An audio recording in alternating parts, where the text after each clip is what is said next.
So, over the next 10 minutes or so, I want to apologize to the American listeners on the channel. I'm going to speak in my native language, Canadian. Lionel Conacher was considered one of the greatest athletes of all time of the half century, but this guy was high up there. A multiple world championship winner with the Yankees, basically changed the way Americans looked at Canadians in the Major League Baseball Association. A tremendous talent, front office executive as well, and probably one of the most underrated Canadian athletes and developers of all time. Of course, his name sounds like a Canadian community gone freaky. George Selkirk, born January 4th in Huntsville, Ontario, beautiful community by the way, was a Canadian outfielder and front office executive in MLB. In 35, he succeeded Babe Ruth as the right fielder of the Yankees and also inherited Ruth's fabled number 3 uniform, which was not retired until 48, the year of Ruth's passing.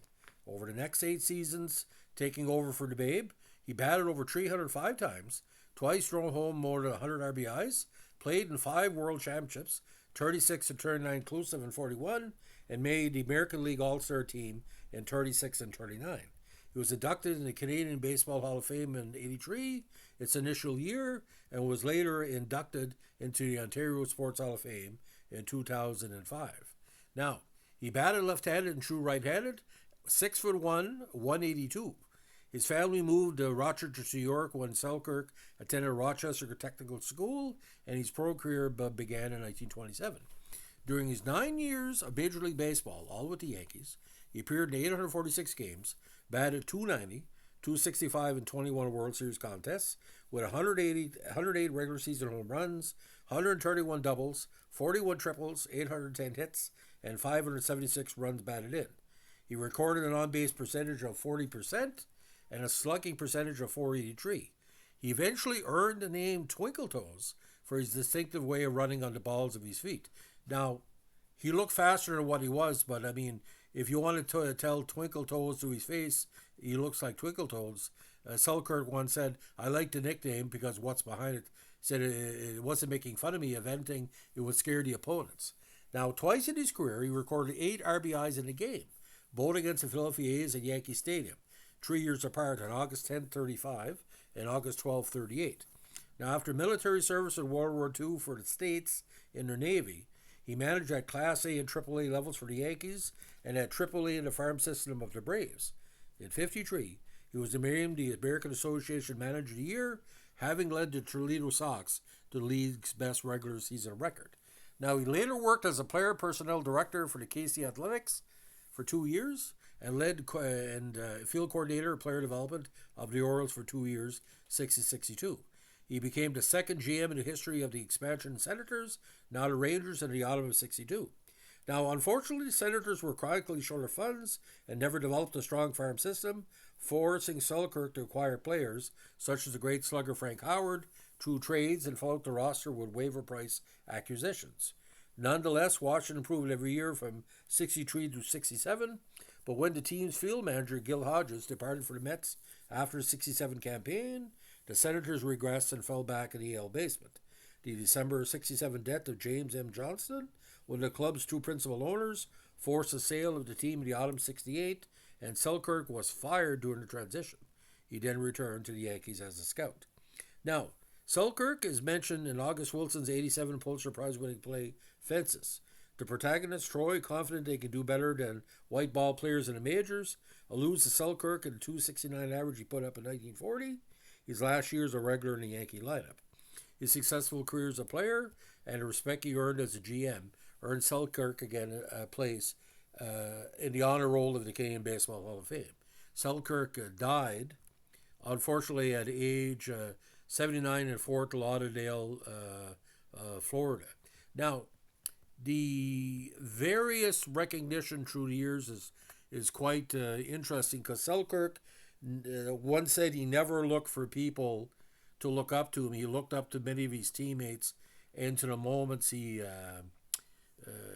was a part of such of the great teams in New York. Now, we're going to go over some rough stats of Selkirk, and it's interesting to look at it because if he would have had a longer career, he might be considered a Hall of Fame contender because obviously you gotta be good to replace Babe Ruth, and that's what it was.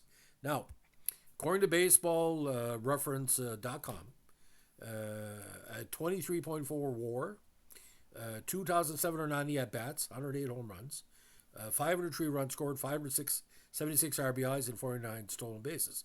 So slugging, on base percentage per slugging, top 883.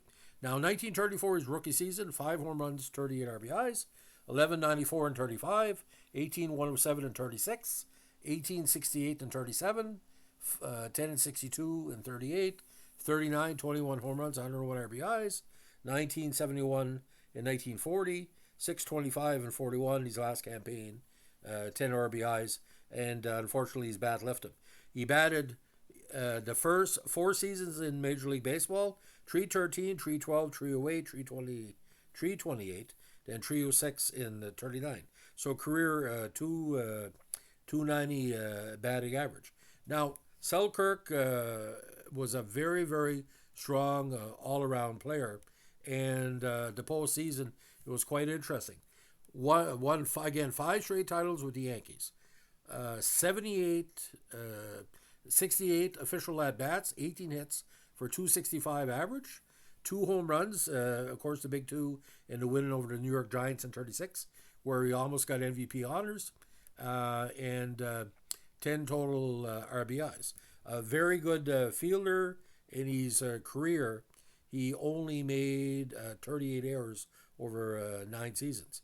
Now, the idea about Selkirk, he could play most of the outfield positions. He didn't play much center field, but he was usually put together for right field. A very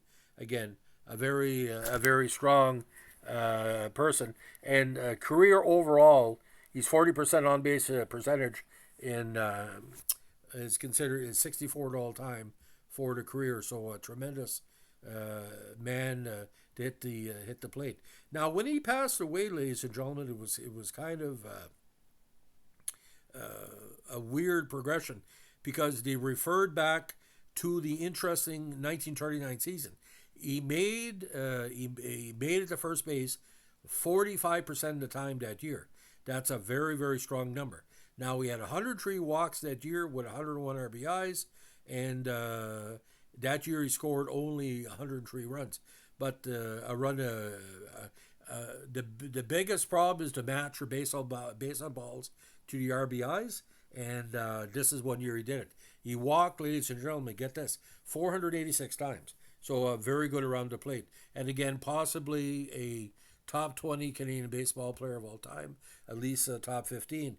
But again, the first 50 years of Canada in relation to sports, Selkirk ranks up there at least, a top 10 player, because to win 5 straight championships and anything is very difficult. And you got to understand, this was the Joe DiMaggio era. This was now he was considered for the Hall of Fame 6 different times, and from between 48 and 453, only got 0.4% of the ballot. So a very, very rough recognition. So George Selkirk, again, always interesting. I like to see we don't have that. We have 30-30 in the States. I like to see a Canadian version just on baseball, the different athletes like Larry Walker and Reggie Cleveland, Fergie Jenkins. We've had a lot of Eric Gagne, Russell Martin. We do have Major League Baseball seasons, but I like to see a Canadian version of that channel with documentaries on these players. There's enough tape out there, and most of the people are still living. Now, oh yeah, by the way, congratulations to Hall of Fame inductees this year. Well deserved, and too bad about Jose Bautista, but it is what it is. Not enough Canadians are voting for the Hall of Fame, as we like to say. So, ladies and gentlemen, if you like what we're doing here with our Vintage MLB podcast, let us know with a like, comment, subscribe, or share. And I give you back your American language to you. I'm not speaking Canadian anymore today.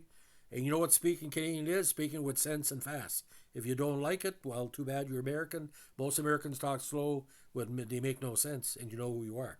If you're getting angry about that, maybe I've hit the button.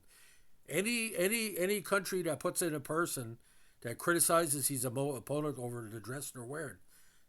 You know, maybe you should listen to Canadians. Don't criticize a woman's dress. That's the best thing if you want to beat somebody at anything. Don't criticize the way a woman dresses. You're not going to win in that category. No matter if it's the Republican nomination or a fight at your cousin's wedding with a fat cow that you don't like, and you're still making fun of her dress, and you know women, they join together to fight against men who criticize women.